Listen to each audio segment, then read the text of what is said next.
iphenti ke ejele enesikovu iphenti elingcolile elilo phenti leludayisa imali ebovu ngoba manje ewudla kahle ngalo. Iphenti elinukayo lona iphenti elinukayo lona iphenti eligokhayo lelo.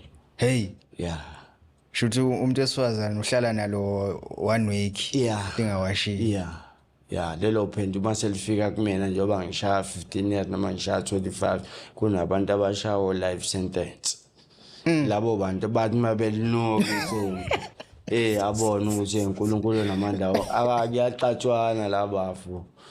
Kusuka empembe la uphela uthatha iphenti lami wena kanjani uthatha iphenti lami wena uphakanye la konje yonke isiphambano uNkulunkulu balwela iphenti nje bavula ilodwa omunye umhlaba lapha mfowethu yabo uphilwe impilo mabro mase ufika khona mfowethu ungafika uyibonele wena komunye umhlaba mfowethu la mawungazi uye kuleya ndawo ithi mfowethu abunzima ubazi mfowethu.